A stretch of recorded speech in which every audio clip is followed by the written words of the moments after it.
ரஜீம் பிஸ்மில்லாஹிர் ரஹ்மானிர் ரஹீம்.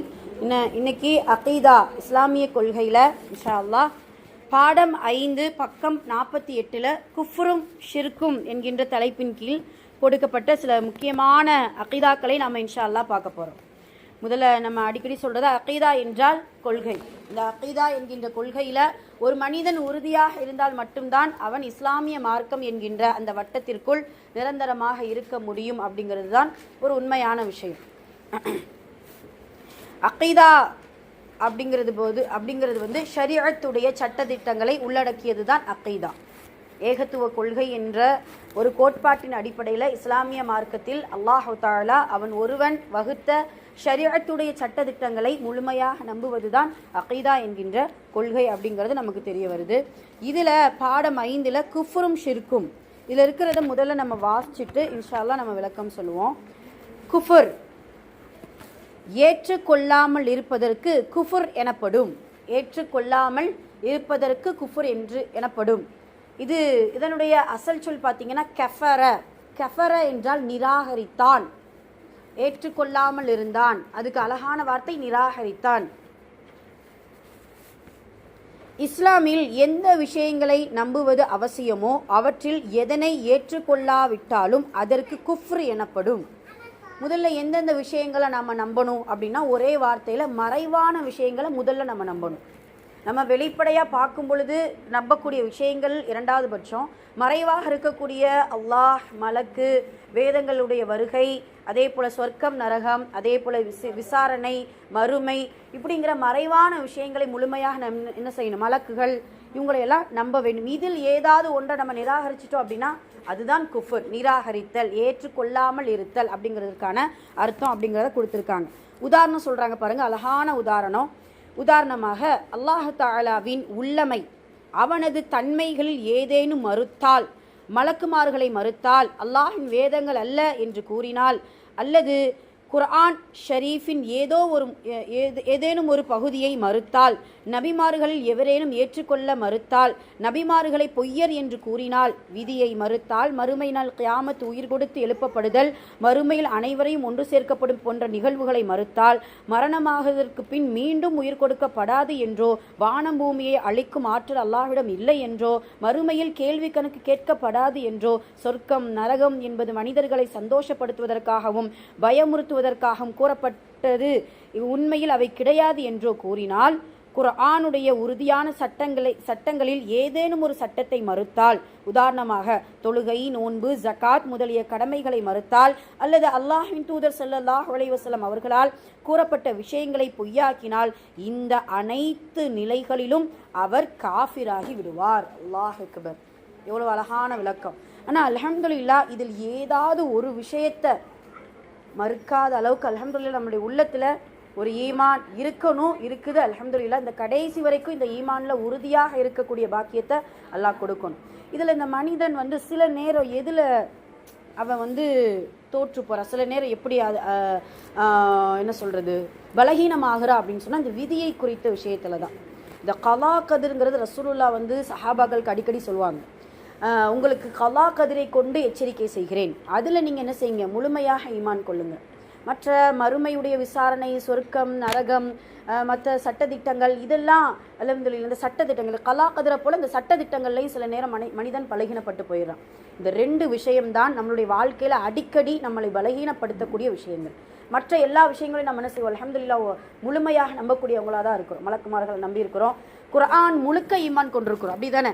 குர்ஆனின் ஏதோ ஒரு பகுதியை ஏற்று ஏதோ ஒரு பகுதியை விடுபடுவது யாருடைய பழக்கம் தெரியுமா? யூதர்களுடைய பழக்கம். யூதர்களுடைய பழக்கம். கொஞ்சம் ஏற்றுக்குருவாங்களாம், சில சட்டத்திட்டங்கள் அவங்களுக்கு பொருந்தலை அப்படின்னா விட்டுருவாங்க, அதெல்லாம் மாற்ற வேற செய்வாங்க. அந்த மாதிரி என்ன செய்யக்கூடாது, இருக்கக்கூடாது. அப்போது நம்ம கலா கதிரலையும் அல்லாஹுடைய சட்டத்திட்டங்களையும் முழுமையாக அந்த ஈமான் கொள்ளக்கூடிய அந்த அகீதாவில் இதை நம்ம என்ன செய்யணும், இன்ஷா அல்லாஹ் உறுதியாக எடுத்துக்கொள்ள வேண்டும். நம்ம படிச்சிருக்கோம் இல்லையா, இந்த துன்யாவில் ஒரு இலை உதிர்வது கூட அல்லாஹுடைய அனுமதியின்றி உதிராது என்று இருக்கும்போது நம்மளுடைய விதியில் எழுதப்பட்டது தான் இந்த துன்யாவில் நடக்குதுங்கிறத ஈமான் கொள்ளணும். சோதனை, கஷ்டங்கள், இழப்பீடுகள், ஏதாவது ஒரு திடீர் மரணம் எதாக இருந்தாலும் நம்ம என்ன செய்யணும், பொருந்தி கொள்ள வேண்டும். இது அல்லாஹுடைய நாட்டம், இது அல்லாஹுடைய முடிவு, இது அல்லாஹ் எழுதி வைத்த விதி. இதை மாற்றுபவன் அவனை தவிர யாரும் இல்லை என்பதை முழுமையாக நம்ப வேண்டும் அப்படிங்கிறத முதல்ல நம்ம புரிஞ்சுக்கணும். அதே போல் பின்னாடி பாருங்களேன், ஷிர்கை குறித்து இன்ஷா அல்லாஹ் இந்த குஃப்ரு ஷிர்கை குறித்து இன்னும் கொஞ்சம் நம்ம விரிவாக நம்ம பார்ப்போம். அதுக்கு முதல்ல இந்த கிதாபில் கொடுத்திருக்கிறத படிச்சுக்கிறோம் இன்ஷா அல்லாஹ். ஷிர்கு என்றால் கூட்டாக்குதல் என்பது பொருளாகும். ஷரக்க என்கின்ற அசல் சொல், இதனுடைய அசல் சொல் என்ன, ஷரக்க, கூட்டாக்கினான் அப்படின்னு தான் அசல் சொல் வரும். இதிலிருந்து வருவது தான் ஷிர்கு. சிர்க்குன்னு சொல்லிடக்கூடாது, சீனல்ல ஷீனு, சரியா? ஷிர்கு, ஷிர்கு, முஷ்ரிக், ஷாரிக், இதில் இக்கு ஷிர்கு அப்படின்னு சொல்லக்கூடாது. அது என்ன ஆகும் தெரியுமா, காஃப் வச்சோம்னா திருடன் ஆயிரும், திருடன் ஆயிரும், சரியா? அதனால இந்த ஷீனு ரா கேப், கேப் தொண்டையின் ஆரம்ப பகுதியில் கேப், ஆஃப் இல்லை கேப், ஷிர்க். ஷிர்க் என்றால் கூட்டாக்குதல் என்பது பொருளாகும். அல்லாஹுவின் உள்ளமை மற்றும் தன்மைகளில் வேறொருவரை கூட்டாக்குவதற்கு ஷிர்க் என்று கூறப்படும். அல்லாஹுடைய உள்ளமைனா என்ன, தன்மைனா என்ன? ஈமான் முஜ்மல், ஈமான் முஃபஸ்ஸல், இதில் இருக்கிறதும் சரி. சும்மா சொல்லுங்களேன், உள்ளமைனா என்ன? முதல்ல அவனுடைய உள்ளமை என்றால் தன்மை வேற, உள்ளமை வேற. அஸ்மாவுல் ஹுஸ்னாவில் சில உள்ளமைகளும் சில தன்மைகளும் உண்டு. இப்போ அல்லாஹுடைய உள்ளமை அப்படின்னா குதிரத், அவனுடைய உள்ளமையில் இருக்கக்கூடிய குதிரத். அவனுக்கு யாரும் கூட்டாக முடியாது. அவன் இந்த துன்யாவில் இந்த சூரியன் சந்திரனை அவனால் தான் வசப்படுத்த முடியும். அதுதான் உள்ளமை. தன்மை என்றால் அவன் விசாரணை செய்வான், அவன் பார்ப்பான், அவன் கேட்பான், அவன் வழங்குவான், அவன் தேவையற்றவன், அவனுடைய சிஃபத்துகள் ஓகேவா, அதெல்லாம் தன்மை. இப்போ இது யார், இந்த இரண்டிலையுமே நம்ம என்ன செய்யக்கூடாது, வேறொருவரை கூட்டாக்குவதற்கு ஷிர்கு என்று கூறப்படும். அல்லாஹ்வின் உள்ளமையில் ஷிர்கு வைத்தல், இதில் கொடுத்துருக்காங்க பாருங்களேன், என்பதன் விளக்கம் என்னவெனில் அல்லாஹு தஆலா தவிர வேறொருவரையும் இறைவனாக நம்புவதாகும். உதாரணமாக கிறிஸ்தவர்கள் அல்லாஹ்வை இறைவனாக ஏற்றதோடு ஹஸ்ரத் ஈசா அலைஹிஸ்ஸலாம் அவர்களை இறைவனின் குமாரனாகவும் ஹஸ்ரத் மரியம் அலைஹிஸ்ஸலாம் அவர்களை இறைவனின் மனைவியாகவும் நம்புகிறார்கள். எனவே 3 இறைவனை முவ்விறை கொள்கையை நம்புவதன் காரணமாக அவர்கள் முஷ்ரிக், இணை வைப்பவர்களாக ஆகிவிட்டார்கள். நெருப்பை வணங்குபவர்களும் முஷ்ரிக்குகளாக இருக்கிறார்கள். அதேபோல் சிலை வணக்கம் செய்வோர் சூரியன், சந்திரன், நீர், நெருப்பு, மரம், கல் போன்ற ஏராளமான படைப்புகளை இறைவனாக நம்பி முஷ்ரிக்களாகி விட்டனர். சரிங்களா? அப்போ முஷ்ரிக்குகள் என்றால் அல்லாஹுவை நம்பிக்கொண்டு பல வேலைகள் பார்க்கக்கூடிய கூட்டாளிகள், அல்லாஹுவோடு இணை வைக்கக்கூடிய, அல்லாஹுக்கு ஒப்புமையோடு அவனுடைய உள்ளமை போல இவங்களுக்கு உண்டு, அவனுடைய தன்மைகள் போல இவர்களுக்கும் உண்டு அப்படின்னு சொல்லிட்டு கிறிஸ்தவர்கள் செய்தார்கள் இல்லையா?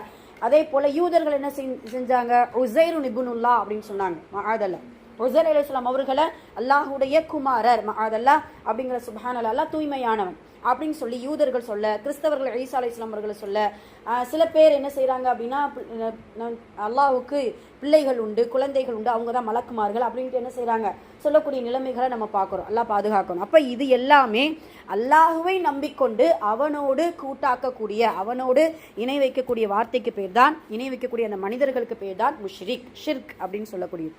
இப்போ அல்லாஹ்வின் தன்மைகளை பாருங்களேன், தன்மைகளில் ஷிர்க் வைத்தல், அல்லாஹ்வின் தன்மைகளில் ஷிர்க் வைத்தல் என்பதன் விளக்கம் என்னவெனில் அல்லாஹு தாலாவுக்கு மட்டுமே சொந்தமாக உள்ள சில தன்மைகள் வேறொருவருக்கும் இருப்பதாக நம்புவதாகும்.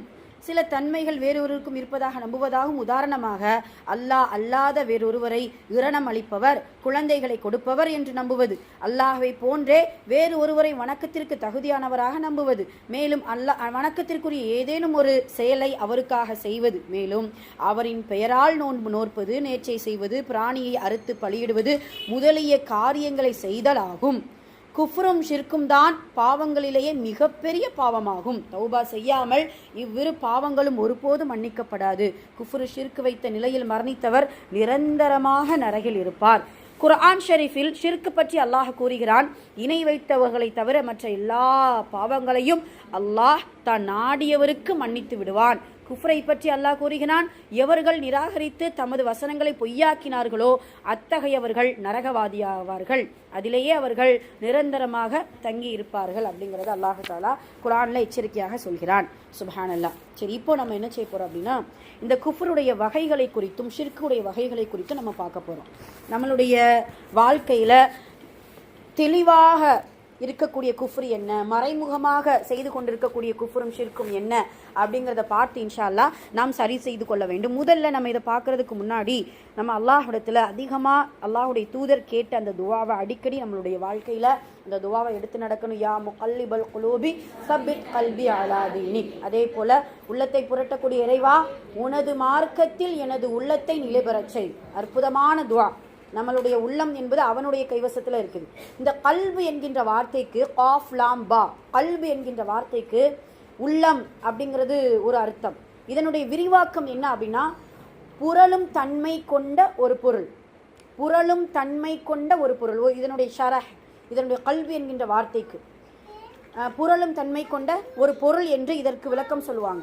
அதே போல இந்த கல்பு எதை போன்றது அப்படின்னு சொன்னா, வெட்ட வெளியில் விடப்பட்ட கோழியின் இறகை போன்றது. அழகானது. வெட்ட வெளியில் அந்த கோழியுடைய இறகு ஒரு இடத்துல நிற்குமா? இல்லை. எந்த திசையில காத்தடிக்கோ, எப்படி சும்மா அது காத்து கூட வேண்டாம், லைட்டா ஒரு கிளைகள் அசைந்தாலே போதும் அந்த கோழியுடைய இறகைகளுடைய அந்த தன்மைகள் மாறும், புரளும் உருளும் எல்லாமே செய்யும். அதே போலத்தான் இந்த கல்பும், அல்லாஹ் அக்பர், புரளக்கூடிய தன்மை கொண்டது. அதே போலத்தான் அல்லாஹ்வுடைய யா முகல்லிபல் குலூப்னா என்னது? புரட்டுபவனே, இந்த கல்பை புரட்டுபவனே, சப்பித் கல்பு, உறுதியாக்கு, என்னுடைய கல்வை உறுதியாக்கு உன்னுடைய மார்க்கத்தில் அப்படின்னு சொல்லிட்டு அல்லாஹ்விடத்தில் இந்த கல்வை குறித்தும் இந்த கல்வி புரளக்கூடிய அந்த தன்மை கொண்ட இந்த கல்வை உறுதியாக உன்னுடைய மார்க்கத்தில் வை அப்படின்னு சொல்லிட்டு அல்லாஹ்விடத்தில் துவா செய்யணும். அதே போல் அல்லாஹ் குர்ஆன்ல நமக்கு கற்றுக் கொடுத்த துவா தான் ரப்பனா லா துஸி குலூபனா பஅத இத் ஹதைத்தனா வஹப் லனா மின் லதுன்க ரஹ்மா இன்னக அன்தல் வஹ்ஹாப். அற்புதமான துஆ. எங்கள் இறைவா, ரப்பனா லா துஸி குலூபனா, எங்களுடைய உள்ளத்தை பஅத இத் ஹதைத்தனா, நேர்வழி வந்த பின்னால் வழி தவற செய்து விடாதே. லா துஸி, வழி தவற செய்து விடாதே. லா துஸி பஅத இத் ஹதைத்தனா வஹப் லனா மின் லதுன்க ரஹ்மா, அதை நீ பாதுகாத்து கொடு. மின் லதுன்க ரஹ்மா, நீ எங்களுடைய இறைவனாக இருக்கிறாய். மில்லதுன்க ரஹ்மா இன்னக அன்தல் வஹாப், நிச்சயமாக நீதான் பாதுகாப்பவர்களில் மிகச் சிறந்தவன் அப்படின்னு சொல்லிட்டு அந்த துவாவை அல்லாஹ்விடத்தில் கேட்கணும். இந்த ரெண்டு துவா நம்மளுடைய புரளக்கூடிய இந்த கல்பை குஃப்ரிலிருந்தும் ஷிர்க்கிலிருந்தும் நமக்கு பாதுகாப்பு தரும் அப்படிங்கிறத இன்ஷா அல்லாஹ் நம்ம இந்த துவாவை கொண்டு ஆரம்பிப்போம். சரி, இப்போ குஃப்ர் எத்தனை வகைப்படும் என்றால் 2 வகைப்படும். இல்லை, தெரிஞ்சுக்கிறணும். குஃப்ர் என்றால் 2 வகைப்படும். அதில் முதல் வகை என்ன அப்படின்னா குஃப்ரே அக்பர், அதாவது பெரும் நிராகரிப்பு. பெரும் நிராகரிப்பு. அக்பர் என்றால் பெரியது அப்படின்னு படிச்சிருக்கோம் இல்லையா? குஃப்ரே அக்பர் என்றால் பெரும் நிராகரிப்பு அப்படிங்கிறது. 2வது வகை குஃப்ரே அஸ்கர், அஸ்கர் சிறிய நிராகரிப்பு அப்படின்னு சொல்லிட்டு குஃப்ரே அக்பர் அஸ்கர். சொகீர் அப்படிங்கிறது படிச்சிருக்கோமா? சொகீர் என்றால் சிறியது, குறைவானது அப்படின்னு அர்த்தம்.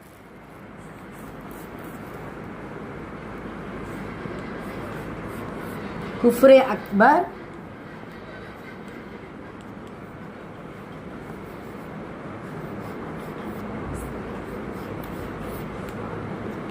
அஸ்கர்.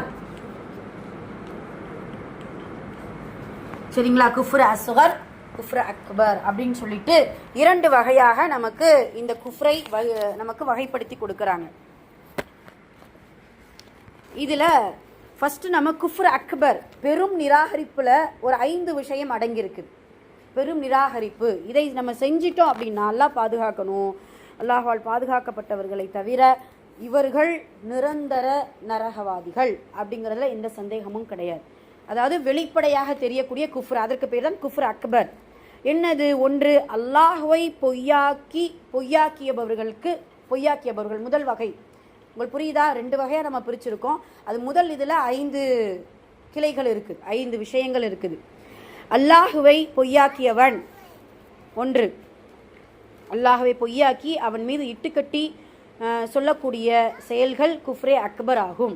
முதல்ல அல்லாஹுவை பொய்யாக்கிறதுனா என்ன அர்த்தம்? அல்லாஹுவே இல்லை, இந்த உலகத்தில் இறைவனே இல்லை, கடவுளே இல்லை, இந்த உலகம் வந்து இயற்கையினால சுழலுது, இந்த உலகம் வந்து எப்படி தோன்றுதோ அதே போல ஒரு நாள் அழியும், இதுக்கு வந்து யாரும் ஆட்சியாளன் கிடையாது, இதை யாரும் வசப்படுத்தியது கிடையாது அப்படின்னு சொல்லிட்டு காலங்களுடைய ஓட்டத்தில் இந்த உலகம் சுழண்டு கொண்டிருக்கிறது என்று சொல்லி இறைவனை மறுக்கக்கூடிய பொய்யர்கள் குஃப்ரே அக்பர், அவர்கள்தான் பெரும் குஃப்ருக்கு சொந்தக்காரர்கள், பெரும் நிராகரிப்பு அப்படிங்கிறது ஒன்று. ரெண்டாவது பார்த்தீங்கன்னா குஃப்ரே அக்பருடைய இரண்டாவது வகையில் இருக்கக்கூடிய மனிதர்கள் உண்மை தெரிந்தும் கர்வம் ஆணவம் காரணமாக இறைவனை நிராகரிக்கக்கூடியவர்கள். மக்கத்து காஃபிர்கள் இருந்தாங்கல்ல, அல்லாஹ் யாருன்னு தெரியும், அல்லாஹுடைய தூதர் தான்னு தெரியும், இருந்தாலும் அவங்களுடைய கர்வம் ஆணவம் அவர்களுடைய முன்னோர்களுடைய வழி தோன்றலா வந்ததுனால முன்னோர்கள் செய்த செயலைத்தான் நாங்கள் செய்வோம், ஏன்னா எங்களுக்கு வந்து பெருமை முக்கியம், எங்களுடைய பதவி வேணும், எங்களுக்கு ஆணவம் இருக்குது கர்வம் இருக்குது அப்படின்னு சொல்லிட்டு நிராகரிக்கக்கூடிய மக்கள். சரியா? அப்போ என்னது? உண்மை தெரிந்தும் கர்வம் ஆணவம் இருக்கக்கூடிய காரணத்தினால் அல்லாஹுவை மறுக்கக்கூடிய நிராகரிக்கக்கூடிய மனிதர்கள் குஃப்ரே அக்பருக்கு சொந்தக்காரர்கள். இரண்டாவது. மூன்றாவது, சந்தேகத்தின் காரணமாக நிராகரிக்கிறது. அல்லாஹ் இருக்கானா இல்லையா, நம்ம இறந்த பின்னாடி நம்ம வந்து உயிர் கொடுத்து எழுப்பப்படுவோமா இல்லையா அப்படின்னு சொல்லிட்டு அல்லாஹுடைய உள்ளமை தன்மைகளில் சந்தேகத்திலேயே இருந்து நிராகரிக்கக்கூடியவர்கள் சில மனிதர்கள் இருந்தாங்க ரசூலுல்லாஹ்வுடைய காலத்தில். பார்த்தீங்கன்னா அல்லாஹ்வுடைய தூதர் சொல்லுவாங்கல்ல, காலையில் முக்மீனாக இருப்பான், மாலையில் காஃபிராகி விடுவான். அப்படிப்பட்ட மக்களும் அந்த காஃபிர்களில் இருந்தாங்க. அவங்களுக்குலாம் என்னென்னா சந்தேகம். வருவாங்க, ரசூலுல்லாஹ்வுடைய பேச்சை கேட்பாங்க, நல்லா இருக்கே, சரி ஈமான் கொண்டிருப்போம் அப்படிம்பாங்க.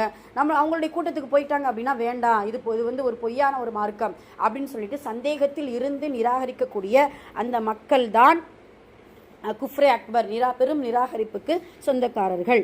அதே போல நான்காவது, புறக்கணித்து நிராகரிக்கிறது.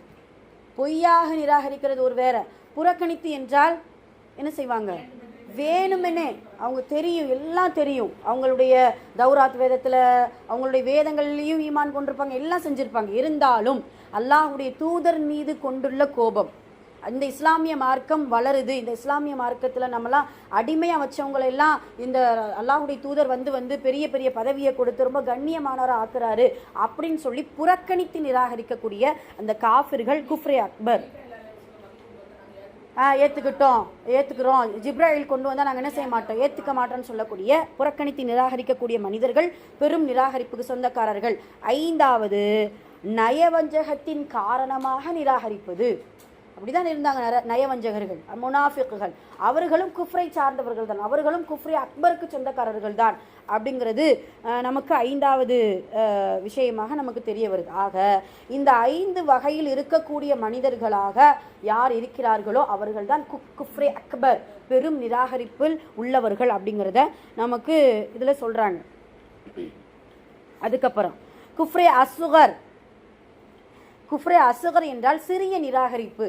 ஒன்று என்ன? அருள் கொடையை நிராகரிக்கிறது. அல்லாஹுடைய அருள் கொடையை நிராகரிக்கிறது ஒரு வகையான சிறிய நிராகரிப்பாகும்.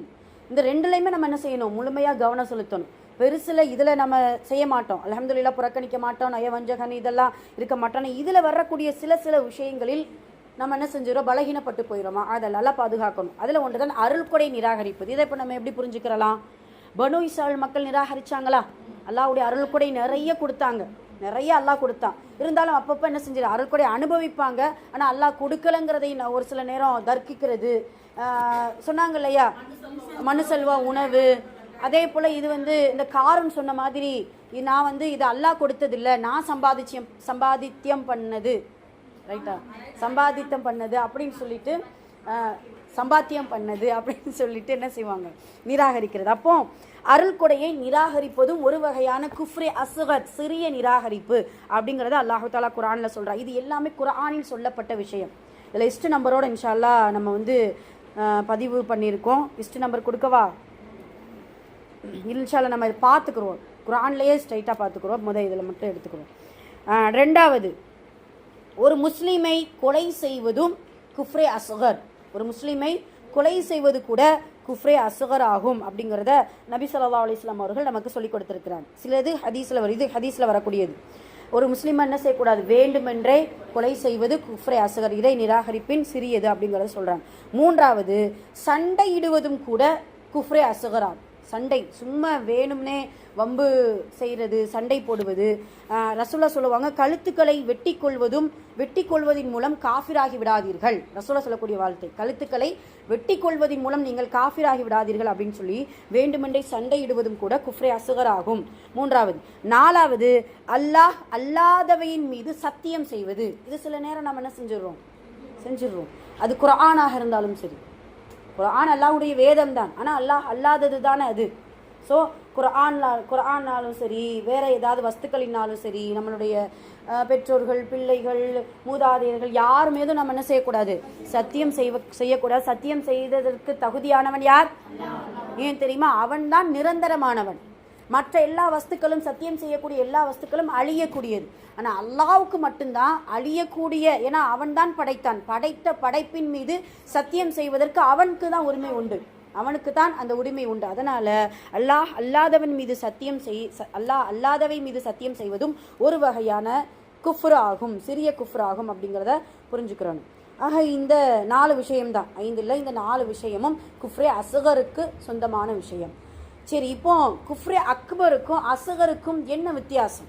விசாரணையில் எப்படி, அவங்களுடைய தண்டனையில் எப்படி அப்படின்னு பார்த்தோம்னா, இந்த துன்யாவில் அக்பரான வெளிப்படையாக தெரியக்கூடிய இறை நிராகரிப்புக்கு அவங்க என்ன செய்கிறாங்கன்னா, இஸ்லாத்தை விட்டு வெளியேறிய நன்மை இல்லாத மனிதர்கள், இஸ்லாத்தை விட்டு வெளியேறிய எந்த ஒரு நன்மையும் அவர்களுக்கு இந்த துன்யாவிலும் கிடையாது, மறுமையிலும் கிடையாது. புரியுதா? முர்த்தது தான். அது முர்த்ததுன்னா என்ன? வந்துட்டு அதெல்லாம் குஃப்ரில் சேர்ந்தது தான். சரியா?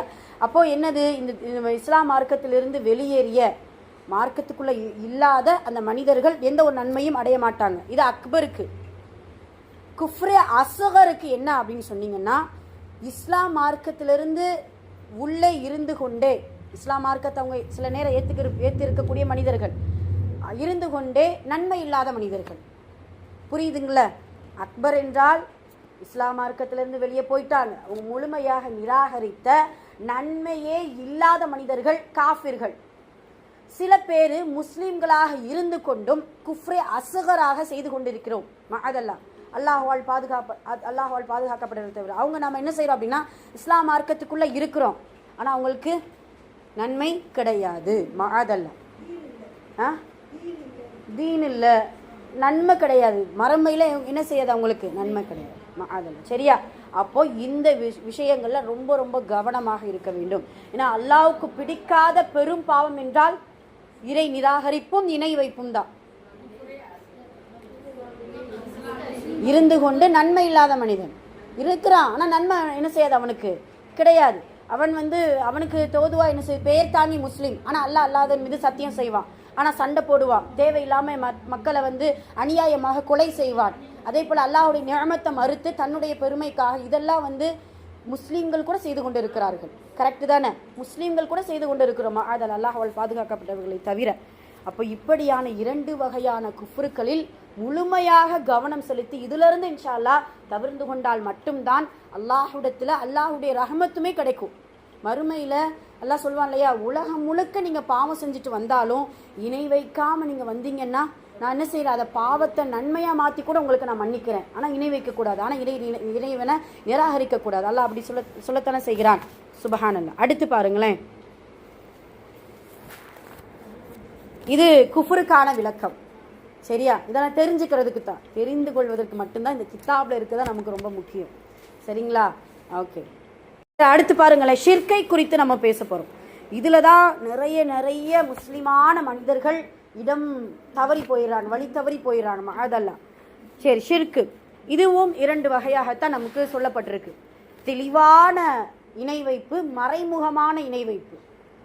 தெளிவான இணை வைப்பு, மறைமுகமான இணை வைப்பு.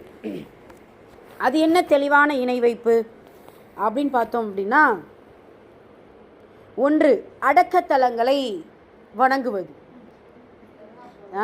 தர்காவுக்கு போகிறது, இதெல்லாம் தெளிவான இணை வைப்பை நம்ம ஃபஸ்ட்டு சொல்கிறோம். அடக்கத்தலங்களை வணங்குவது. இரண்டாவது பார்த்தீங்கன்னா அடக்கத்தலங்களை வணங்குறது வந்து அல்லாஹ் பாதுகாக்கணும். முதல்லையே இதிலே கொடுத்துட்டாங்க, இறைவனுக்கு எந்த கூட்டாளிகளும் கிடையாது, அல்லாஹ் யாரையுமே கூட்டாக்குனது கிடையாது. அதாவது நீ வந்து நான் வானத்தை பார்த்துக்கிறேன், நீ பூமியை பார்த்துக்கோ, நான் வந்து மலக்குமார்களை நான் வந்து வசப்படுத்தி இருக்கிறேன், நீ வந்து வேற ஏதாவது இப்போ எந்த ஒரு இதையுமே அல்லாஹு தாலா யாரையும் கூட்டாக்கலை. அல்லாஹு தாலா சில பணிகளை கொடுத்துருக்கான், அவ்வளோதான். இப்போ மலக்குமார்கள் அப்படின்னா அவங்களுக்குன்னு ஒரு வேலை வேணும்ல, சும்மா படைச்சதுக்கு ஒரு காரணம் இருக்கணுமா இல்லையா? அதனால மலக்குமார்கள் அப்படின்னு சொல்லி சில மலக்குமார்களை தஸ்பீஹ் செய்யவும், சில மலக்குமார்களை மீகாயில் அலைஹிஸ்ஸலாம், இஸ்ராஃபில் அலைஹிஸ்ஸலாம், மலக்குல் மௌத் அவர்களுக்கு சில பணிகளை என்ன செஞ்சிருக்கா அல்லாஹ் கொடுத்துருக்கா. அதனால அல்லாஹ்வே கூட்டாக்காத பொழுது அல்லாஹ்வுக்கு நாம இந்த மனிதனாக இருந்து கொண்டு கூட்டாக்கலாமா? மஅதல்லா. என்ன தேவையாக இருந்தாலும் என்கிட்ட கேளு, என்ன பாவமாக இருந்தாலும் உனக்கு நான் மன்னிக்கிறேன், எனக்கும் உனக்கும் உள்ள இடைத்தரகராக யாரையும் நீ ஆக்கிக்கிறாது. எந்த அளவுக்கு அப்படின்னா ரசூலுல்லாஹ் கூட நபி ஸல்லல்லாஹு அலைஹி வஸல்லம் அவர்களிடத்தில் கையேந்துறதுக்கான எந்த ஒரு இதுவும் கிடையாது. அல்லாஹ் அப்படி சொல்லலை.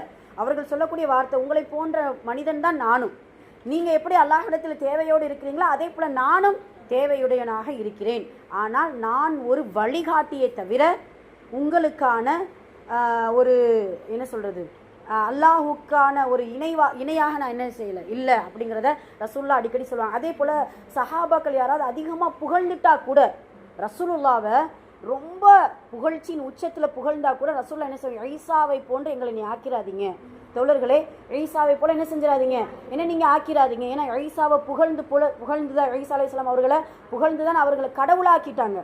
அதே போல் எங்களை என்ன செஞ்சிடாதீங்க, ஆக்கிராதீங்க.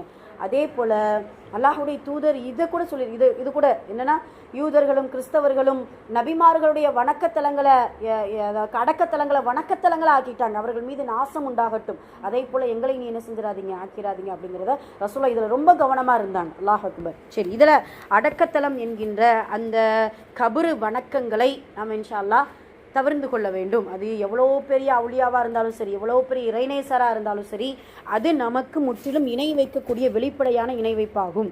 இரண்டாவது, அல்லாஹ்வை மீது நேர்ச்சை செய்வது. நேர்ச்சை என்கின்ற நஹர் அல்லாஹ்வுக்கு மட்டும்தான் சொந்தம். நேர்ச்சைங்கிறது யாருக்கு சொந்தம்? அல்லாஹ்வுக்கு மட்டும்தான். அவனை தவிர யாருக்காகவும் நேர்ச்சை செய்யக்கூடாது. அது எதுவாக இருந்தாலும் சரி, உணவாக இருந்தாலும் சரி, அதாவது கீழே போடக்கூடிய அந்த முடியாக இருந்தாலும் சரி, மொட்டை எடுக்கிறோன்னு என்ன செய்கிறோம், நேர்ச்சி செஞ்சு கொண்டு இருக்கிறோமா? அதெல்லாம் எல்லாம் பாதுகாக்கணும். அது உம்ராவுக்கானது. உம்ராவு செய்யும் பொழுது நம்ம என்ன செய்வோம், ஹஜ் உம்ரா செய்யும் பொழுது முடிகளையும் நகங்களையும் நம்ம அந்த வெறுமனமே மனிதனுக்கு உதிரக்கூடிய அந்த முடி கூட மனிதன் அல்லாஹ் அல்லாத எந்த மனிதனுக்கும் நேர்ச்சி செய்யக்கூடாது. அதெல்லாம் நம்மளாம் சின்ன வயசில் என்ன செய்கிறாங்க, அத்தியில் மொட்டை போட்டிருக்கோம், இன்னும் ஆத்தாங்கரையில் மொட்டை போட்டிருக்கோம், நாகூரில் இல்லை சொல்கிறேன். இப்போயும் பார்த்தீங்கன்னா சரி அல்ஹம்துலில்லாஹ் சரி ஹைர். அதனால் இந்த நேர்ச்சையை கட்டாயமாக அல்லாஹ்வுக்கு மட்டும்தான் செய்யணும். இது இணை வைப்பு ஷிர்க் என்கின்ற வார்த்தை ரொம்ப கடுமையானதுமா, அதனால் இன்ஷா அல்லாஹ் கவனம் எடுத்துக்கொள்ள வேண்டும். அடுத்து ரெண்டாவது. அதே போல் மூணாவது, நேர்ச்சை செய்கிறதுங்கிறதுல ஒரு நோன்பு அமல்களும் கூட நேர்ச்சை செய்யக்கூடாது. அதே போல் மூணாவது இதுதான், அறுத்து பலியிடுவதும் அல்லாஹ்வுக்கு தான் சொந்தம். நேர்ச்சைங்கிறதுல நம்ம முழுக்க ஆடு இது மட்டும் இல்லை, மற்ற அமல்களும் கூட என்ன செய்யக்கூடாது, மற்றவங்களுக்கு நேர்ச்சை செய்யக்கூடாது. மூணாவது, அறுத்து பலியிடக்கூடிய ஆடு ஒட்டகம் கூட அல்லாஹ்வுக்கு தான் குர்பானி கொடுக்கணுமே தவிர மற்ற யாருக்கும் என்ன செய்யக்கூடாது, குர்பானி கொடுப்பது கூடாது. நியத்தை முதல்ல சரி செஞ்சுக்கிறோம். உங்களுக்கு புரியுதா? பெரியவங்க சொல்லுவாங்கல்ல, பனைமரத்துக்கு பக்கத்தில் நின்று பாலை குடித்தாலும் நம்ம என்ன செய்கிறாங்கன்னா இப்படி ஒரு இது சொல்லுவாங்க, நாங்கள் நியத்து ஏழைகளுக்கு சாப்பாடு கொடுக்குறது, அது எங்கே போய் கொடுத்தா என்ன, நாகூர் தர்காவில் கொடுத்தா என்ன, உள்ளூரில் கொடுத்தா என்ன, பனைமரத்துக்கு நின்று அது என்ன செஞ்சாலும் அது தப்பாக தானே தோணும். ஸோ அதனால் நேர்ச்சை என்பதை எந்த இடத்துல கொடுக்கணுங்கிறது அதிலும் நமக்கு ஒரு கவனம் இருக்கணும். நம்ம வீட்டில் நேர்ச்சை செய்கிறோம் அப்படின்னா அது அல்லாஹ்வுக்கு தான் இருக்கணும். அது அறுத்து பலியிடக்கூடிய ஒரு இதுவாக இருந்தாலும் சரி, ஆடாக இருந்தாலும் ஒட்டகமாக இருந்தாலும் சரி, அல்லாஹ்வுக்காகத்தான் இருக்க வேண்டும் என்பதில் ரொம்ப கவனம் எடுக்கணும். மூணாவது, இதெல்லாம் அந்த காலத்து காஃபிர்கள், அந்த முஷ்ரிக்குகள் செஞ்சுட்டு வரக்கூடிய விஷயம். இதெல்லாம் நம்ம சொல்கிறோம் இல்லையா, முஷ்ரிக்கள் அதை தான் செஞ்சாங்க, நேர்ச்சை செய்வாங்க, அந்த சிலைகளுக்கு நேர்ச்சை செய்வாங்க. சிலைகளுக்கு முன்னால் பலிபீடம்ட்டு ஒரு இடமே இருந்திருக்கு. கஅபாவுக்கு முன்னாடி, கஅபா பக்கத்தில் பலிபீடம் அது ரைட்டா? பலி கொடுக்கக்கூடிய இடம், அந்த இடத்துல அந்த சிலைகளுக்கு முன்னாடி பலி கொடுப்பாங்களாம். அல்லாஹ் அக்பர். இது ஷிர்கான விஷயம். மூன்றாவது. நாலாவது என்ன அப்படின்னு சொன்னோம்னா, நாலாவது விஷயம் பார்த்தீங்கன்னா அனுமதிக்காததில் பலன் தேடுவது. இது எப்படி புரிஞ்சிருக்கீங்க? அனுமதிக்காததில் பலன் தேடுவது. தாயத்து டக்குன்னு பிடிச்சிட்டாங்கப்பா. ஆமாம், இதெல்லாம் நமக்கு அனுமதி இல்லை. அதில் போய் என்ன செய்கிறோம்? நம்ம பலன் தேடி கொண்டு இருக்கிறோம். ஒரு கருப்பு கயிறையோ இல்லை வீட்டில் மாட்டி கொண்டு இருக்கக்கூடிய ஒரு தர்காவுடைய ஃபோட்டோவையோ அல்லது ஒரு தகடையோ மாட்டினா நம்ம வீட்டில் முசீபத் போயிடும், என்ன இது இருக்கு, அது அப்புறம் பரக்கத்து வரும், நிம்மதி கிடைக்கும்னு சொல்லி அனுமதிக்காததில் பலன் தேடுவது கூட ஒரு வகையான ஷிர்க். அல்லாஹ் பாதுகாக்கணும். அப்படி தானே? ஏன்னா சில நேரம் அந்த மனிதன் ஏதாவது ஒரு வழியில் நமக்கு கிடைச்சிடாதா, ஏதாவது வழியில் இந்த காரியம் நிறைவேறாதா அப்படின்னு சொல்லி தேடுறான், எதையாவது அனுமதிக்காத விஷயத்தை தேட ஆரம்பிக்கிறான். அப்படி ஒரு கால் ஒரு நேரம் பலன் அழிச்சிருச்சுன்னா அதில் தான் பிடிச்சிக்கிறான். இது ஷைத்தானுடைய வேலை, புரியுதுங்களா? ஷைத்தான் சில நேரம் இப்படி தான் செய்வான். கெட்டதை ரொம்ப அழகாக காட்டுவான், பலன் அளிக்காத பலனுள்ளதாக காட்டுவான். ஆனால் இது அல்லாஹுடைய நாட்டத்தின் அடிப்படையில் நடக்குங்கிறத அந்த மனிதன் நம்பாம என்ன அதான். அப்போ அதனால் என்ன செய்யக்கூடாது? அனுமதிக்காததில் பலன் தேடக்கூடாது. இது ஒரு வகையான ஷிர்க்கு. பால் கிதாபில் சொல்லிட்டோம், எத்தனையோ தடவை சொல்லியாச்சு. சரி, சொல்லிட்ட பொதுவாக சொல்லியாச்சு, நீங்கள் பிடிச்சிக்கோங்க, புரிஞ்சுக்கோங்க, அவ்வளவுதான். சரியா? அல்ஹம்துலில்லாஹ். அஜர் தான் இருக்காங்க, ரைட்டு தான். அல்ஹம்துலில்லாஹ். அவங்க என்ன ஓதுறாங்க? அந்த நாமளும் ஓதுறோம். இருக்கட்டுமா? அல்ஹம்துலில்லாஹ். மாற்று மதத்தார்கள் செய்கிறாங்கன்னா அது வேற, நாமளே செய்கிறோம்னா அது வேற. சரியா? அல்ஹம்துலில்லாஹ். அதனால இன்ஷா அல்லாஹ் சொல்லுவாங்க இல்லையா, அதாவது ஓதி ஒரு வீடியோ உங்களுக்கு அனுப்பின ஞாபகம் இருக்கலாம், ஓதி பாருங்க. அவர் அழகான விளக்கம் கொடுத்தார். ஓதி பார்த்தா உங்களுக்கு ஏதாவது ஷிஃபா கிடைக்குமே தவிர மற்றவர்களுக்கு ஷிஃபாவா அப்படிங்கிறது ஒரு இதுதான். சரிங்களா? ரசூலுல்லாஹ் என்ன சொல்லியிருக்காங்க? ஓதி உங்கள் உள்ளங்கையில் ஊதி சரீரம் முழுக்க தடவிக்கோங்க. நம்மளுடைய பிள்ளைகளுக்கு, நம்மளுடைய பேரன் பேத்திகளுக்கு 2 ரக்காயத்து தொழுது சூரத்து நாஸ், சூரத்துல் ஃபலக் ஓதி அல்ஹம்துலில்லாஹ் ஓதி விடுங்களேன். அதுதான் ஷிஃபா. அது அவங்க சொன்ன விளக்கம் என்ன தெரியுமா? நம்ம குல் அஊது பிரப்பின் நாஸ் மலிக்கின் நாஸ் அப்படின்ட்டு ஓதும்போது உள்ளத்தில் இருக்கக்கூடிய நோய்கள் நிவாரணமாகுமா. அதாவது இந்த தஜ்வீதை அல்லாஹ் குர்ஆனை ஓதும்போதே ஒவ்வொரு வார்த்தையும் ஒரு எழுத்தும் நமக்கு ஆரோக்கியத்தை கொடுக்குது. குர்ஆன் அல்லாஹ் சொல்கிறா இல்லையா, குர்ஆன் என்பது உங்களுக்கு நிவாரணம் அப்படிங்கிறதுல உச்சரிக்கிறதுல நிவாரணம் கிடைக்குது. அதே போல் அல்லாஹுடைய புறத்திலிருந்து நமக்கு நிவாரணம் வருது. சரிங்களா? மூச்சு பயிற்சி அதை சொல்லுங்களேன். சொன்னோம்னா நமக்கு ஹார்ட்டு ரொம்ப ரிலீஃப் ஆகும், மூச்சு திணறல் வராது, ஆஸ்துமா பிரச்சனைகள் இருக்கக்கூடியவங்களுக்கு இப்படின்னு எல்லாமே. அல்லாஹ் அக்பர். அல்லாஹ் தான் மன்னிக்கக்கூடியவன். சரியா? நம்ம என்ன தப்பு பண்ணாலும் அல்லாஹ் மன்னிச்சிருவான். இன்னொன்று என்ன தெரியுமா? அந்த நம்ம அலியசத்து சொன்ன மாதிரி தான், நீ திக்கி ஓதுனா கவலைப்படாதீங்கம்மா, 2 நன்மை. பிலால் ரலிக்கே ஷீனு வராத போது நமக்கு என்ன அப்படிங்கிற மாதிரி அதெல்லாம் பிரச்சனையே இல்லைம்மா. அதாவது ஒன்றுமே கிடையாது. ஆலிம்கள்ங்கிறது எதுக்கு தெரியுமா? அவங்க மக்களை வழி நடத்துகிறாங்களே தவிர வழிகாட்டி, அவ்வளவுதான். உங்களை நாங்கள் வழி திருத்த முடியாது. உங்களுக்கு புரியுதா? உங்களை நான் திருத்த முடியாது, உங்களுக்கு நான் வழி காட்ட வேணா முடியும். அதே போலதான் என்ன நானே தான் திருத்த முடியும், என்ன யாரையுமே திருத்தணுன்ட்டு முடியாது. நம்மளுடைய இது நமக்கு தான், அவ்வளவுதான். ஒரு வழிகாட்டி வேணாம். ஒரு அட்ரஸ் சொல்றாங்கன்னா நம்ம கொண்டு போய் விடணும்லாம் வேண்டாம், சொன்னா போயிடுவாங்கல்ல, அதுதான் கடமை நடக்கவில்லை. அதே போலத்தான் சில வேலைகள் தான் ஆலிம்களுக்கு உண்டு. என்ன அதே போல குணமளிக்கிறது, என்ன அதே போல் மற்ற சோதனைகள், கஷ்டங்கள், கவலைகளுக்கெல்லாம் அவங்கள்ட்ட வழி வேணால் தேடிக்கலாமே தவிர அவங்க கொடுக்க மாட்டாங்க, கொடுக்க முடியாது. சரியா? சரி இல்லை, அவங்க சொல்கிறது கரெக்டான விஷயம்தான். ஒன்று நம்ம புரிஞ்சுக்கிறணும், இந்த துஆங்கிறது ரசூலுல்லாஹ் உமர்கிட்ட கேட்கணுன்ட்டு என்ன தேவை இருக்குது உங்களுக்கு கேளுங்களேன். நபி ஸல்லல்லாஹு அலைஹி வஸல்லம் அவர்கள், நான் எல்லாத்துக்குமே விளக்க முடியும், உங்க கேளுங்க. துஆ பெற்றோர்கள் பிள்ளைகளுக்கு செய்யலாம், பிள்ளைகள் பெற்றோர்கள் எல்லாம் ஏற்றுக்க. கண்டிப்பாக ஒரு திருமணம் நடக்கக்கூடிய பிள்ளைகளுக்கு கண்டிப்பாக துஆ செஞ்சுருப்பாங்க. செய்யாமல் இருப்பாங்களா? செஞ்சிருப்பாங்க, அல்ஹம்துலில்லாஹ். அதே போலத்தான் சில பேருடைய கபூலியத் என்கின்ற தன்மை உண்டு. இப்போ ஒரு ஹஸ்ரத்மார்களை பார்த்தா எனக்கு ஒரு ஆசை, அதாவது என் பிள்ளைங்க, நம்ம பெற்றெடுத்த பிள்ளைங்க, அவங்கள்ட்ட சலாம் சொல்லி அசத்துங்க துவா செய்யுங்க அப்படின்னு கேட்கும்போது அவங்க அல்ஹம்துலில்லாஹ் நல்ல ராகத்தான சாலிகான பிள்ளையா வளரணும் அப்படின்ட்டு துவா செய்கிறாங்க பார்த்தீங்களா? அது ஒரு சந்தோஷங்கிறத விட அது ஒரு எப்படி இல்லை. அப்போ அனுமதிக்கப்படாததில் பலன் தேடக்கூடாதுங்கிறதுல ரொம்ப கவனமாக இருக்கணும். அனுமதிக்கப்பட்ட விஷயங்கள் நிறைய இருக்குது, பலன் தரக்கூடிய நிறைய விஷயங்கள் இருக்குது. தொழுகலாம், அதில் அல்லாஹ்வுக்கு நேர்ச்சி செய்யலாம், அவனுக்காக ஏதாவது ஒரு நீயத்து வைத்து ஏழைகளுக்கு உணவு கொடுக்கலாம், இப்படி சதகா செய்யலாம். இதெல்லாம் பலனுள்ள விஷயங்கள். இப்போ பலனுள்ள விஷயங்களை தான் நம்ம என்ன செய்யணும், நம்ம அனுமதிக்கப்பட்ட விஷயங்களாக எடுத்துக்கொண்டு தேடணுமே தவிர அனுமதிக்கப்படாத விஷயங்களில் பலன் தேடுவது ஒரு வகையான ஷிர்க். ஐந்தாவது பகட்டுக்காக வணக்கம் புரிவது, அதாவது இபாதத் செய்வது. அப்படின்னா என்ன அர்த்தம்?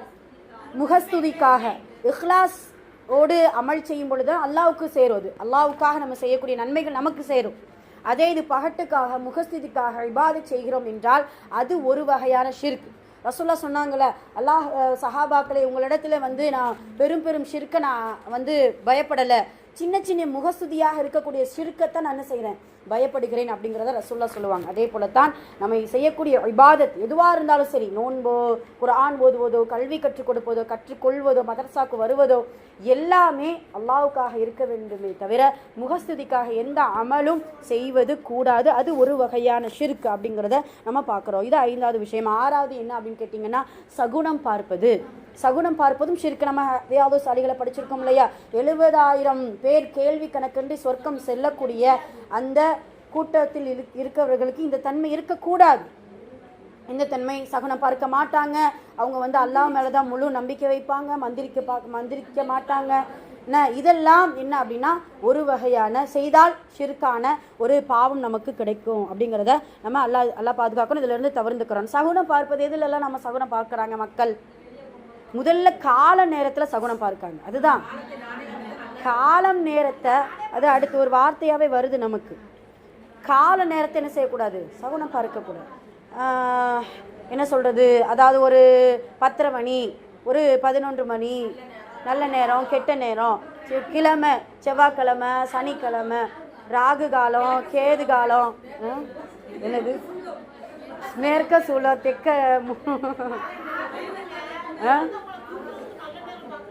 இறந்தவங்களை எல்லாம் பாதுகாக்கணும், எல்லாம் பாதுகாக்கணுமா. பார்த்தீங்கன்னா டேட்டு கல்யாணத்துக்கு அப்படின்னு சொல்லும்போது தேதியை பார்க்கலாம், அதில் இருக்கக்கூடிய அதெல்லாம் என்ன செய்யக்கூடாது, வாசிக்கக்கூடாது. அதெல்லாம் எல்லாம் பார்ப்போம்மா, நம்ம செய்யாத அட்டுலியங்கள்லாம் கிடையாது. ஆமாம், அதனால சரி விடுங்க. சகுனம் பார்ப்பது என்பது காலத்திலோ, நேரத்திலோ, இடத்திலோ, மனிதர்களிடத்தில் கூட சில நேரம் சகுனம் பார்க்கிறாங்க. அதெல்லாம் மனிதர்களிடத்தில் கூட விதவைகள் இருக்காங்க, இல்லை ரொம்ப ஏழைகள் இருக்காங்க, இல்லை கொஞ்சம் அழகுல கொஞ்சம் இதுவாக இருக்குது, எல்லாத்துலேயும் சில நேரம் சகுனம் பார்க்கக்கூடிய மக்களாக சில மனிதர்கள் இருக்கிறாங்க, அல்லாஹ்வால் பாதுகாக்கப்பட்டவர்களை தவிர. சரியா? அதனால சகுனம் பார்ப்பது என்பது நிறைய இருக்குக்கா. உண்மைக்கு அதெல்லாம் எவ்வளோ மன கஷ்டம் தெரியுமா? எவ்வளோ, அதுவும் இந்த வளகாப்பு நேரத்துலலாம் பார்த்தீங்கன்னா கேளுங்க, குழந்தை இல்லாதவங்கிறத விட ஆம்பளை பிள்ளை பெற்றவனுக்கு முன்னுரிமை. இதெல்லாம் எவ்வளோ பெரிய கொடுமை, எவ்வளோ பெரிய கொடுமை. இந்த கொடுமை என்ன செய்ய? ஆமாம், அதனால் பொம்பளை பிள்ளைய நான் 3 நாள் பெற்றுட்டோம்னா பின்னாடி ஆமாம், எல்லாம் பாதுகாக்கணும். சரிங்களா? அதனால சகுனம் பார்ப்பது என்பது இஸ்லாமிய மார்க்கத்தில், அதனால இன்ஷா அல்லாஹ் சகுனம் பார்ப்பதும் ஒரு வகையான ஷிர்க். அதிலிருந்து முற்றிலும் தவிர்த்து கொள்ள வேண்டும். அது எதுவாக இருந்தாலும் சரி. சகுனம் என்பது பறவைகளில், விலங்குகளில், மனிதர்களில், இடங்களில், காலங்களில் எதிலையும் நம்ம என்ன செய்யக்கூடாது, சகுனம் பார்க்கக்கூடாது. ஏன்னா அல்லாஹுதான் இந்த துன்யாவை படைச்சிருக்க. அடக்கலா கதை நம்ம சொல்கிறோம் இல்லையா, அவன் செய்யக்கூடிய விஷயங்கள் தான் அவனிடத்துலேருந்து வருவது தான் தீமை, அவனிடத்துலேருந்து வருவது தான் நன்மை. அவன் கொடுத்தவனுக்கு என்ன செய்ய முடியும், எடுக்க முடியும் அப்படிங்கிறத அல்லாஹுமலா மானியா லிமா அழ்த்த இல்லா ஹைருக்கு வலா தொயிர இல்லா தொயிருக்கு வலா இலாக ஹைரு. சரி, ஓகே. அடுத்து பாருங்களேன், 7வது விஷயமா? ஆமாம், முடிவு. 7வது என்ன அப்படின்னா வார்த்தைகளில் ஷிர்க். சில நேரம் வார்த்தைகள் கூட என்ன செஞ்சிடும், ஷிர்கா மாறிடும். எப்படின்னு தெரியுமா? இது என் கெட்ட காலம் சொல்கிறோமா, எனக்கு கெட்ட நேரம் பிடிச்சிருச்சு போல, என்ன என் தலையெழுத்தா, நேரமே சரியில்லை, என் தலையெழுத்தா, இதுவா அதுவா, அப்படியா இப்படியா, ஷிர்கான வார்த்தைகள் இதெல்லாம். இது ஒரு வகையான மறைவான ஷிர்கான வார்த்தைகள், எல்லாம் பாதுகாக்கணும். அப்போ இப்படியான வார்த்தைகளில் கூட கவனமாக இருக்கணும். முழுக்க முழுக்க அதுலேயும் சில நேரம் என்னன்னா, இதை நம்ம சொல்லியிருக்கோம் இல்லையா, நான் தான் செஞ்சேன், இது எனக்குரியது, இது நான் இல்லைன்னா இந்த வேலை நடந்திருக்கு, இதுவும் ஷிர்கு, இதனை வைக்கக்கூடிய வார்த்தை. இது சின்ன சின்ன ஷிர்கான வார்த்தைகள், எல்லாம் பாதுகாக்கணும். இப்போ இதில் வார்த்தைகளில் கூட கவனமாக இன்ஷா அல்லாஹ் இருக்க வேண்டும். நிறைய இருக்குது அல்ஹம்துலில்லாஹ். இதுதான் நம்மளுடைய வாழ்க்கையில் அடிக்கடி மனிதர்கள் செய்யக்கூடிய தவறுகள். அதனால் இன்ஷா அல்லாஹ் முடிந்தளவு இல்லை முற்றிலும் குஃப்ரு, ஷிர்கு, பித்அத்து இந்த மாதிரியான விஷயத்தில் ரொம்ப கவனமாக இருக்கணும். அது நம்மளுடைய வாழ்க்கையில் அதில் இருக்கக்கூடாத சில விஷயங்கள். ஒரு கால் அல்லாஹ்விடத்தில், இறைவனிடத்தில் தினமும் இந்த குஃப்ரு ஷிர்க்குக்காக அல்லாஹ்விடத்தில் மன்னிப்பு கேட்கணும், தௌபா செய்ய பழகிக்கிறோம். சில நம்மளை அறியாமல் என்ன செஞ்சிருக்கலாம், வார்த்தைகளை விட்டுருக்கலாம், அந்த கால நேரங்களை பார்த்துருக்கலாம். ஒரு சில நேரம் காலங்களை என்ன செய்யறான், மனுஷன் திட்டுறான். என்ன, ஒரு மலையை திட்டினாலும் அதுதான் ஷிர்கு. மழை கொடுத்தது யாரு? அல்லாஹ். நச்சுன்னு மழை பெய்யுதே, இந்த நான் எப்போ இவ்வளோ பெரிய வெயில் அடிக்குதே அப்படின்ட்டு காலங்களை நேரங்களை நம்ம திட்டோன்னு நினைக்கிறோங்களே, எல்லாம் பாதுகாக்கணும். அப்போ இப்படியான தெரிந்தோ மறைவாகவோ வெளிப்படையாகவோ செய்யக்கூடிய ஷிர்க்குகளுக்கு அனைத்திற்கும் ஒரே சொல்யூஷன் தான் தௌபா. அல்லாஹ் மன்னிக்கக்கூடியவன் தான். அல்லாஹ் எவ்வளோ பெரிய பாவங்களாக இருந்தாலும் சரி மன்னிச்சிருவான். ஆனால் தௌபா செய்தே ஆக வேண்டும். அல்லாஹ்விடத்தில் தௌபா செய்கிறது மட்டுமல்ல, இறைவனிடத்தில் துவா கேட்கறது அதுதான். அல்லாஹ் குஃப்ரு, ஷிர்கு, பித்அத்தான இஸ்லாத்தில் இல்லாத, இஸ்லாத்தில் புதுவிதமாக புகுத்தப்பட்ட எல்லா காரியங்களை விட்டும் எங்களையும் எங்களுடைய சந்ததிகளையும் காப்பாற்றி விடு, பாதுகாத்து கொடு, பிரித்தறியக்கூடிய உள்ளத்தையும் தன்மையையும் அறிவையும் ஹெக்மத்தையும் கொடு அப்படின்னு சொல்லிட்டு அல்லாஹ்விடத்தில் துவா செய்யக்கூடியவர்களாக இருக்க வேண்டும் இன்ஷா அல்லாஹ். ஹைர் அல்ஹம்துலில்லாஹ். இந்த குஃப்ரு ஷிர்குல இவ்வளோ விஷயங்கள் இருக்குது. இதை நம்ம முதல்ல புரிஞ்சுக்கிறோன்னு, இது தெளிவுக்காக உங்களுக்கு விளக்கத்துக்காக தான் சொன்னோம். மற்றபடி இந்த கித்தாபில் இருக்கிறத நல்லா படிச்சுக்கோங்க. இதில் பாருங்கள், வினாக்கள் பாருங்கள். குஃப்ரு என்று எதற்கு சொல்லப்படும் அப்படின்னு சொன்னால் ஃபர்ஸ்ட் இருக்குல்ல, அது 3 பாயிண்ட்டை முதல்ல குறிச்சுக்கிறணும். குஃப்ரு ஏற்றுக்கொள்ளாமல் இருப்பதற்கு குஃப்ரு எனப்படும். இஸ்லாத்தில் எந்த விஷயங்களை அப்படின்னு இருக்கா, அது வரைக்கும் ஃபர்ஸ்ட் கொஸ்டினுக்கு ஆன்சர். ரெண்டாவது, கியாமத் நாளை மறுப்பதன் சட்டம் என்ன? ரெண்டாவது கொஸ்டினுக்கு உதாரணமாக அப்படிங்கிற அந்த பேராவில் அதில் இருக்கக்கூடிய எத்தனாவது, 6வது வரி, 2 4 7வது லைனில் மறுமையில் அனைவரையும் ஒன்று சேர்க்கப்படும் அப்படின்ட்டு கியாமத் நாளில் நடக்கக்கூடிய விஷயங்களையெல்லாம் எழுதி கடைசியில், ஆமாம் ஒரே ஒரு வரியில் மட்டும் எழுதிக்கோங்க, கரெக்டு தான். கியாமத் நாளை மறுப்பதன் சட்டம் என்ன? அது குஃப்ரா ஷிர்கா? குஃப்ரு, அவ்வளவுதான். குஃப்ரு என்றால் நிராகரிப்பு, ஏற்றுக்கொள்ளாமல் இருப்பது ஆகும் அப்படிங்கிறத போட்டுக்கோங்க. அடுத்து ஷிர்கு என்று எதற்கு சொல்லப்படும்னா, அந்த ஷிர்குடைய அந்த இதை பாயிண்ட்டை குறிச்சுக்கிறணும். ஷிர்கு என்று கூறப்படுங்கிறதுல வரைக்கும் அந்த 3 வரியை குறிச்சுக்கோங்க. 3வது கொஸ்டினுக்கான ஆன்சர். 4வது, அல்லாஹ்வின் தன்மைகளில் ஷிர்கு வைத்தல் என்பதன் விளக்கம் என்னங்கிறத கீழே ஃபுல்லாக குறிச்சுக்கிறணும். பிகாஸ் 4வது கீழே இருக்கக்கூடிய பேரா குரான் வசனம் ஷிர்க்குக்கான குரான் வசனம் வரைக்கும் குறிச்சுக்கோங்க, சரியா? மன்னித்து விடுவான். முதல் குரான் ஷரீஃபில் ஷிர்க்கு பற்றி அல்லாஹ் கூறுகிறான் அப்படிங்கிறதுக்கா அந்த குரான் வசனம் வரைக்கும் 4வது கொஸ்டினுக்கான ஆன்சர். 5வது கொஸ்டின், குஃப்ரு ஷிர்கில் மரணித்தவர் நிரந்தரமாக இருக்கும் இடம் எது? ஆமாம், நிரந்தரமாக. அதில் அந்த குர்ஆன் வசனத்தை குறிச்சுக்கலாமோ? குர்ஆன் வசனம், குஃப்ரு பற்றி அல்லாஹ் கூறுகிறான், எவர்கள் நிராகரித்து தமது வசனங்களை பொய்யாக்கினார்களோ அத்தகையவர்கள் நரகவாதிகள், அதிலே அவர்கள் நிரந்தரமாக தங்கி இருப்பார்கள். அது வரைக்கும் அல்ஹம்துலில்லாஹ். மறுபடியும் சொல்றதுதான், இந்த கித்தாப்ல இருக்கிறத நல்லா படிச்சா போதும், சரியா? தெளிவுக்காக தான் இவ்வளோ விளக்கங்கள் சொன்னோம். அதனால அதை நம்ம தெரிந்து கொள்வோம். இந்த கித்தாபில் இருக்கக்கூடிய கொஸ்டின் ஆன்சரை மட்டும், கித்தாபில் உள்ளே இருக்கக்கூடிய இன்டீரியல் புக் பேக் ரெண்டையுமே என்ன செஞ்சுக்கிறோம், நல்லா படிச்சுக்கிறோம் இன்ஷா அல்லாஹ், சரியா?